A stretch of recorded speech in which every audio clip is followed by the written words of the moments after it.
이제는 경제를 이해하기 위해서 경제만 공부해서는 경제를 도저히 이해할 수가 없습니다. 경제판이 달라지기 때문인 거죠. 바로 전쟁과 지정학적인 충돌과 뭐 이런 것들이에요. 정치와 이런 게 너무 격변을 하기 때문에 경제만 봐서는 도저히 경제 예측을 할 수 없는 그런 상황이 되어 있습니다.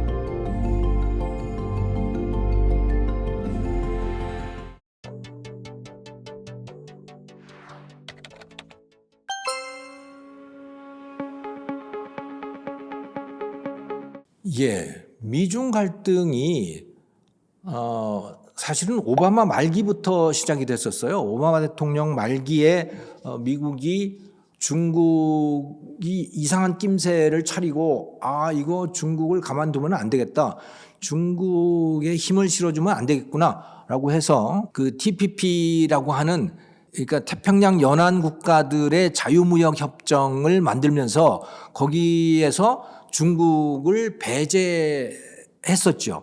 사실은 이 TPP라고 하는 거, 그러니까 환태평양 경제 동반자 협정, 그러니까 자유무역 협정, 그러니까 다자간 자유무역 협정이었던 건데요. 그것은 WTO보다도 훨씬 수준이 높은 개방을 지향하는 그런 모임이었어요. 그런데 중국이 여기에 가입을 할 수 없었던 이유는 중국은 그렇게 개방된 국가가 아니었던 겁니다. 그럼에도 불구하고 미국이 나서서 중국을 WTO에 받아들여 줬었는데 그거보다 훨씬 더 개방 수준이 높은 자유무역 협정을 미국이 만들었던 거예요. 오바마가. 왜? 중국 너는 여기 못 들어와 어차피. 라고 하는 그런 목적이었던 거고 그래서 중국을 배제하기 위해서였어요. 중국이 세계의 공장의 위치를 그런 걸 뺏기 위해서 오바마가 그렇게 했는데 사실은 그렇게 하고 났더니 트럼프가 대통령이 돼버린 겁니다. 그래서 트럼프가 했던 거는 트럼프는 아메리카 퍼스트거든요. 트럼프는 자유무역 같은 거 원치 않아요. 그래서 대통령이 되자마자 첫 번째 했던 일이 뭐냐면 TPP에서 탈퇴한 거였어요. 이게 TPP라고 하는 이 환태평양 자유무역 협정은 뭐 완전히 낙동강 오리알처럼 되어버린 그런 상황이 되었던 거죠. 근데 그거를 일본과 호주가 나서서 뭐 어떻게 적당히 꾸려가지고 CPTPP라고 하는 걸로 뭐 만들어서 지금까지 오고 있습니다만은 그런데 그렇게 됐는데 트럼프가 했던 건 또 뭐냐면 트럼프도 그렇다고 해서 중국을 끌어안았냐면 그거 아니에요. 트럼프는 아메리카 퍼스트잖아요. 그래서 트럼프는 미국이 독자적으로 중국 제재에 나섰던 거죠. 중국 무역 제재입니다. 그래서 중요한 품목들에 대해서 관세를 25%까지 높였어요. 중국에 대해서. 그게 중국 제재를 하기에 이르렀던 거죠. 그 트럼프는 그런 식으로 나갔었던 건데 바이든이 오면서 어떻게 됐느냐? 그 25%는 그대로 유지했고요. 거기다가 플러스 또 뭐냐면 중국에 대해서 이제는 뭐 반도체 제재라든가 또 이 전략 물자들에 대한 제재를 거기다가 덧붙였던 거죠. 또 중국에 대해서 중국으로부터의 투자를 빼내는 분위기를 또 만들었던 겁니다. 그래서 여러 겹으로 이제 중국과 미국이 예전 같으면 디커플링이라고 불렀었던 거죠. 과거에는 거의 한 몸처럼 얽혀 있었는데 이게 서서히 분리가 되는 이런 현상이 쭉 이루어져 왔었던 거거든요. 근데 거기에다가 이제는 거의 군사적인 데까지 그렇게 된 겁니다. 왜? 러시아가 우크라이나를 침략을 했잖아요. 그러고 났더니 미국을 중심으로 해서 나토 국가들이 힘을 합쳐가지고 우크라이나를 지원을 하고 러시아의 제재에 나서게 된 겁니다. 그러니까 직접 미국이 우크라이나 전쟁에 참전을 한 것은 아니지만 뭐 실질적으로는 러시아와 미국 및 나토 국가들 사이에 군사 대결이 벌어지게 된 것이고 그 러시아를 또 중국이 경제적으로 지원을 하고 있으니 그러니 이제 세계는 경제적으로뿐만이 아니고 군사적으로도 실질적으로 미국 진영과 또 중국 러시아 진영이 갈라지는 이런 형세가 이제 곧 거의 뭐 굳어지는 또 더욱더 강고해지는 그런 현상들이 나타나고 있습니다.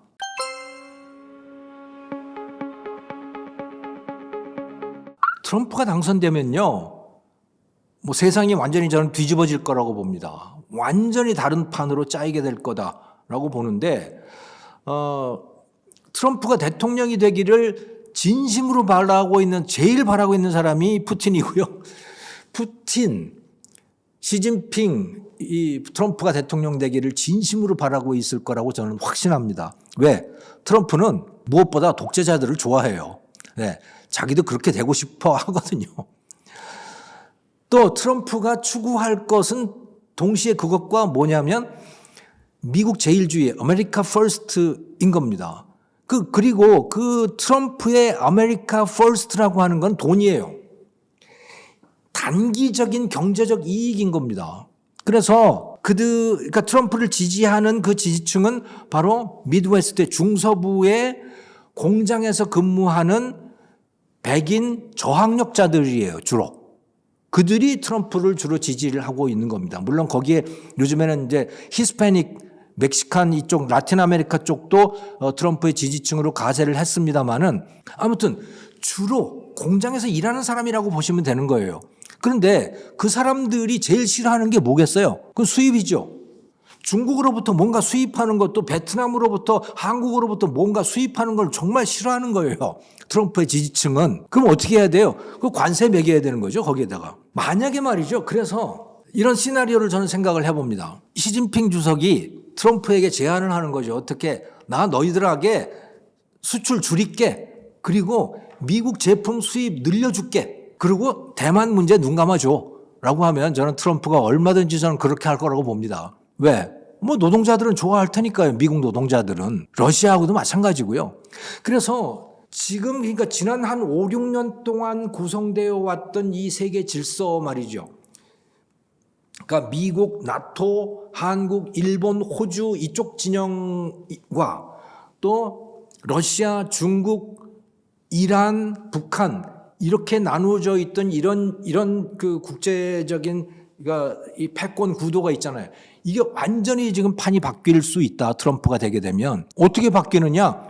미국은 고립될 거다는 거예요. 그게 아메리카 퍼스트거든요. 그러니까 미국은 원래 고립주의를 추구하는 나라였어요. 그러다가 그 고립주의를 포기하게 된 것이 1차 대전 이후부터예요. 그리고 2차 대전이 끝나고 나서도 고립주의를 포기하려고 했었는데 소련이 워낙 팽창주의로 나오다가 보니까 어떻게 하다가 미국이 끌려 들어와서 이제 이렇게 패권 국가가 되어버린 것이죠.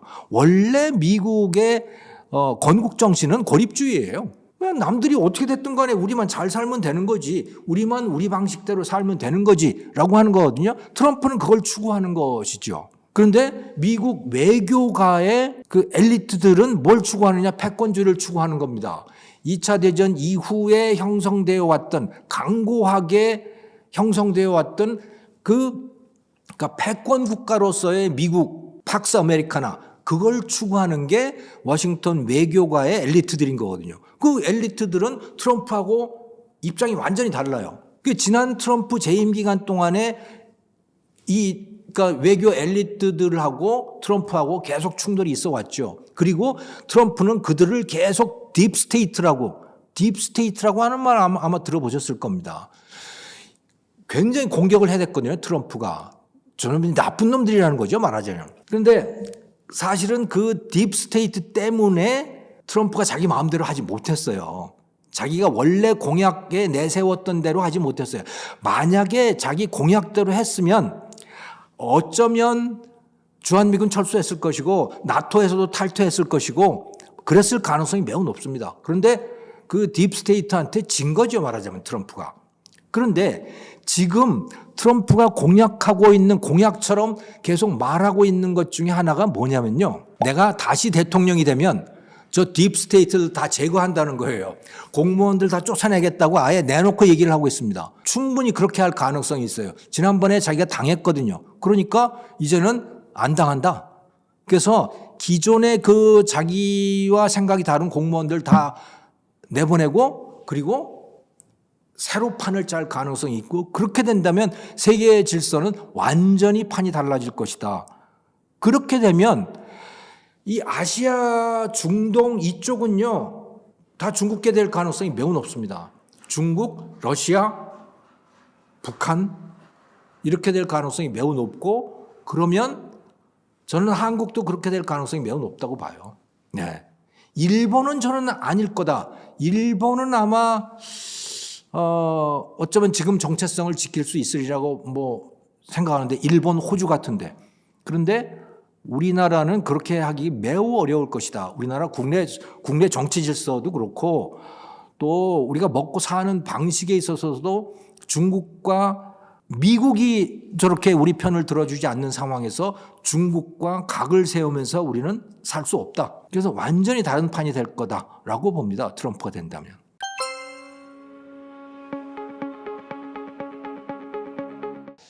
가장 눈에 띄는 거는 금리일 거예요.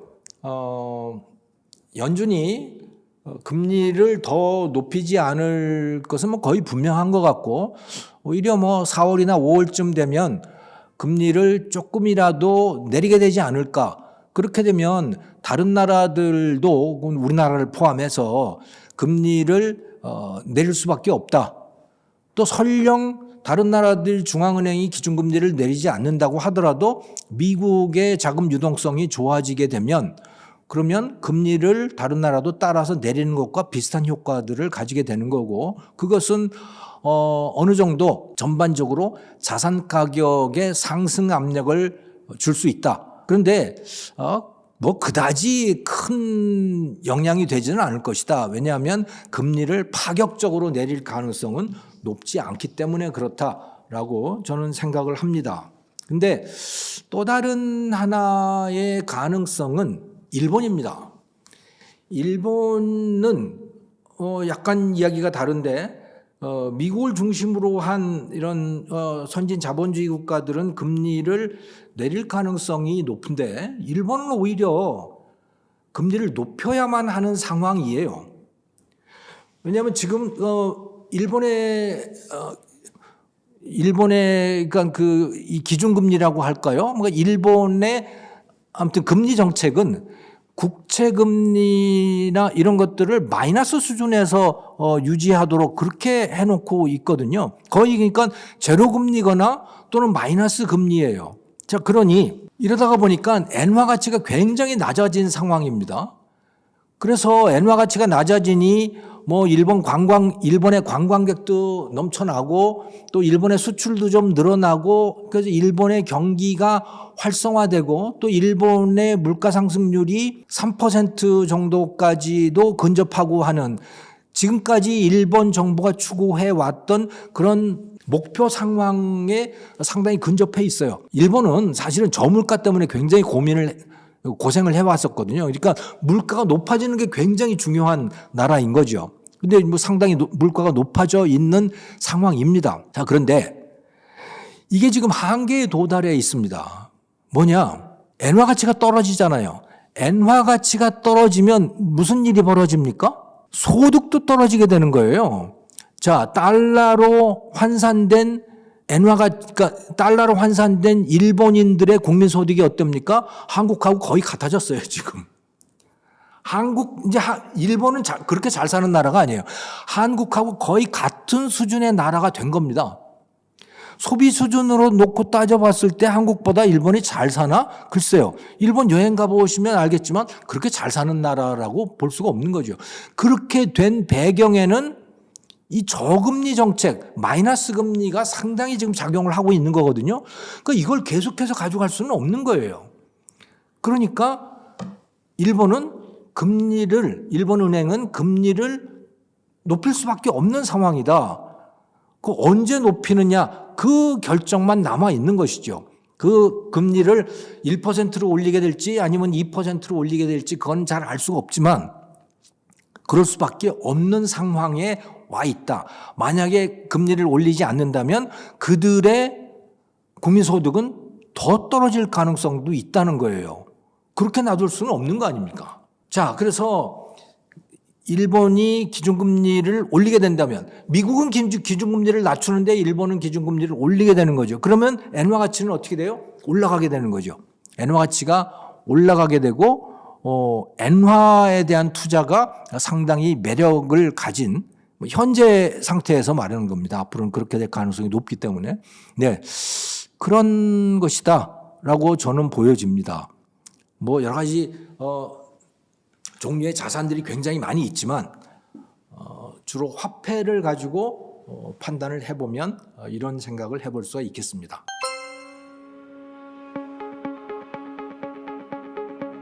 자산을 지키려면 세상이 어떻게 바뀔지에 대한 어느 정도의 감을 갖고 계셔야겠지요.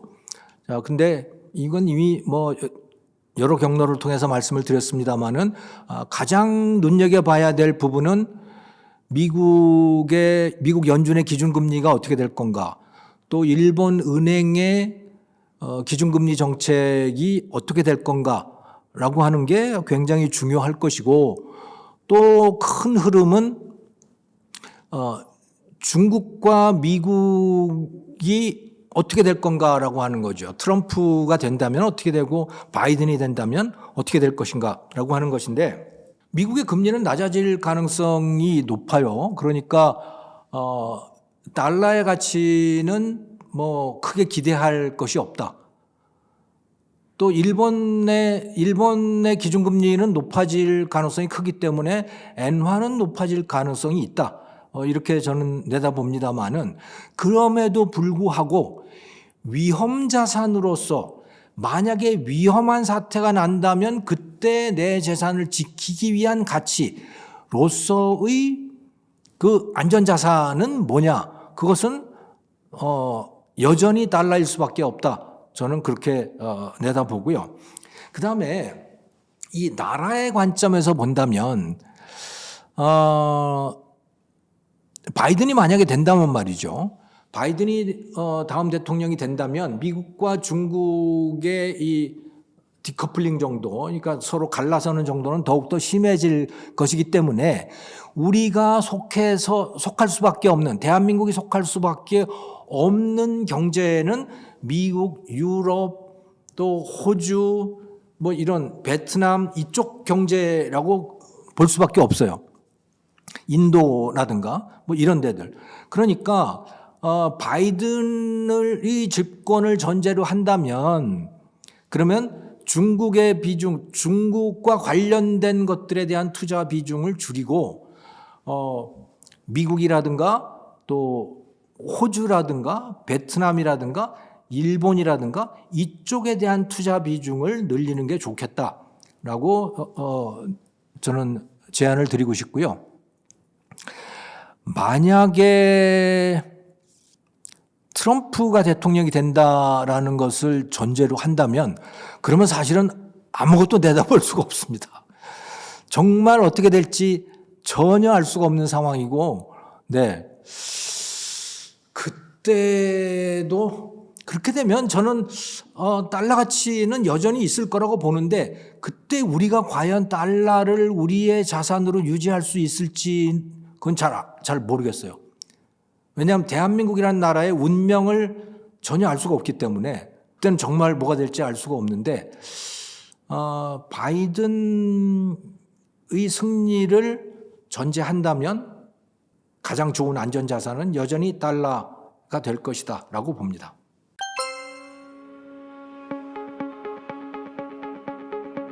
저는 우리나라 부동산은 지금 고금리의 여파가 아직 다 사라지지 않기 때문에 나타나는 현상이라고 봐요.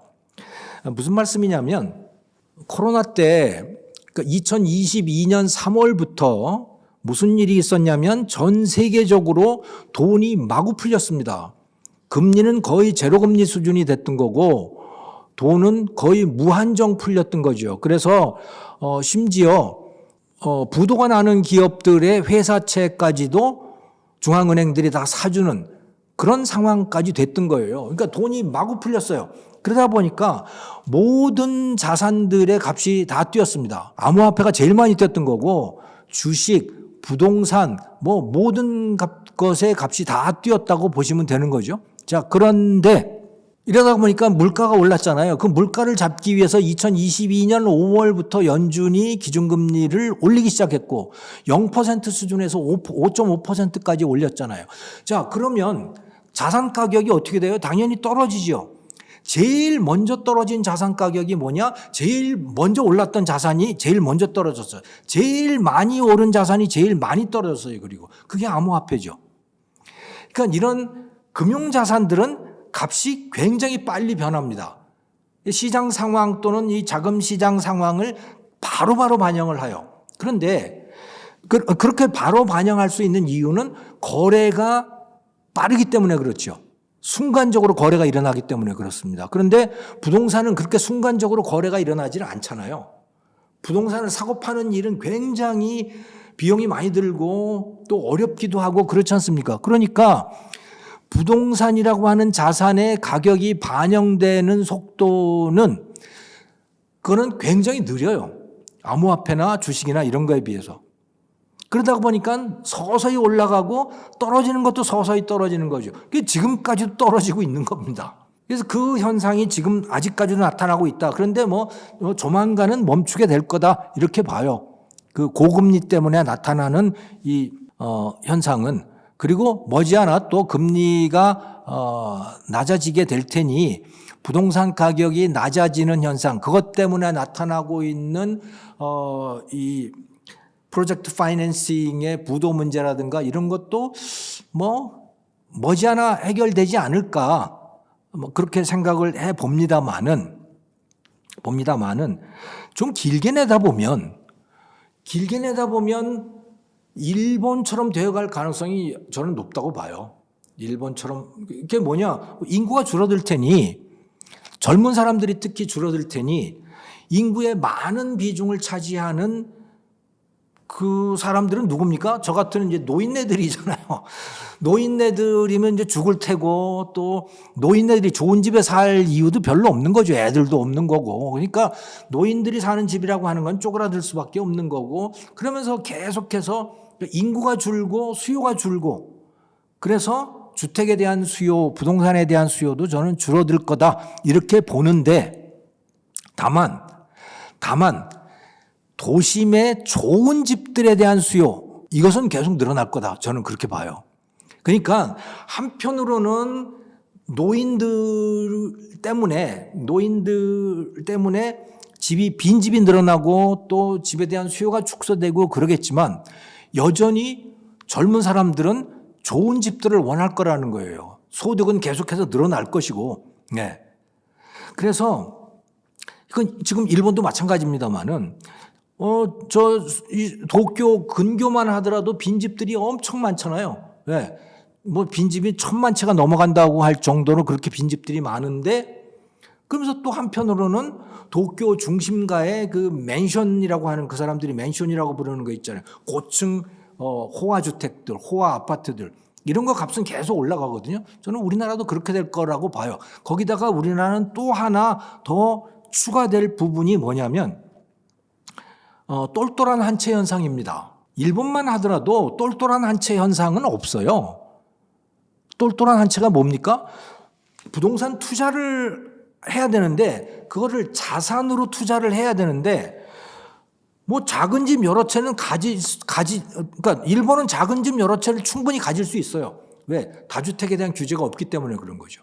우리나라는 다주택자는 이건 투기꾼으로 몰리잖아요. 다주택자는 거의 범죄자 수준이 되는 겁니다. 우리나라에서는. 국민들의 손가락질을 받게 돼요. 다주택자는. 자, 그러니까 우리나라에서는 부동산 투자를 하려면 어떻게 해야 되느냐? 자기가 거주하는 집, 그것을 최고 비싼 걸로 해야 되는 거예요. 그래야만 부동산 투자를 하면서도 손가락질을 안 받아요. 그거는 양심의 가책도 안 받아요. 근데 여러 주택을 갖게 되면 양심의 가책을 받아요. 우리나라는 아주 이상한 그런 풍조가 생겨나 있어요. 그러니까 똘똘한 한 채에 투자를 해야만 해요. 그 똘똘한 한 채라고 하는 건 뭡니까? 고가의 비싼 아파트들인 거죠. 그래서 그 수요는 저는 상당 기간 동안 사라지지 않을 거라고 봅니다. 그래서 우리나라도 전반적으로 이 고령화 때문에 주택에 대한 수요가 평균적으로는 줄어들고 빈집도 나타나고 이제 서서히 그렇게 되겠지만 특히 지방을 중심으로 해서 수도권에서도 이미 동두천이나 뭐 그쪽은 그렇게 돼가고 있어요. 이미 값이 떨어지고 있고 그런 데는. 그런데 고가의 좋은 집들 수도권에 좋은 위치에 있는 집들, 이런 데들, 또 지방이라고 하더라도 고가의 이 좋은 주택지들 있잖아요. 그런데 값은 앞으로도 상당 기간 동안 올라갈 거다, 그렇게 봅니다.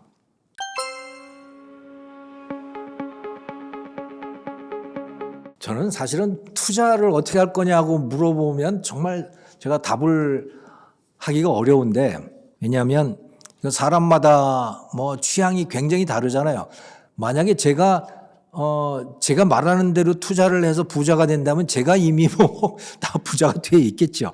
다만 저는 그냥 객관적인 상황 정도를 말씀을 드리는 것이고, 그건 그 상황 판단에 따라서 구체적으로 어떤 자산을 고를 것인지는 각자의 취향, 특히 위험을 대하는 취향이 굉장히 작용을 한다고 생각을 해요. 저는 위험을 굉장히 좋아하지 않는 사람인데 또 위험을 선호하시는 분들도 있는 거죠. 그런 분들은 이 암호화폐 같은 거를 선호하실 수도 있겠어요. 근데 전체적인 추세만을 말씀을 드린다면, 전체적인 추세는 일본의 중요성이 지금보다 커진다, 중국의 중요성이 지금보다 작아진다라고 하는 추세는 분명한 것 같고요. 그리고 산업으로 보자면 전기차와 AI, 그리고 또 글로벌 산업들, 로컬보다는 글로벌 산업들이 더욱더 탄력을 받게 될 것이다. 시장은 줄어들m에도 불구하고 더욱더 글로벌화될 가능성은 높다라고 저는 봐요. 왜냐하면 이 젊은 사람들의 문화가 국경을 별로 인정을 하지 않기 때문에 그렇게 되어가고 있다. 그래서 한편으로 정치적으로 보면은 세상이 갈라지고 있지만 이 문화적으로 보면은 또 뭐 세상이 더욱더 통합되어가는 그런 상황들이 나타나고 있는 거죠.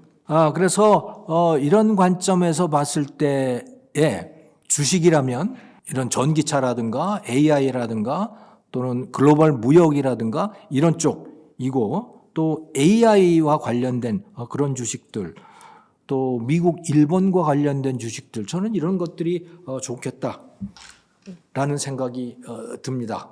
저 개인적으로는 저는 안전을 추구하기 때문에 네, 달러 표시된 자산들을 저는 개인적으로는 선호를 합니다.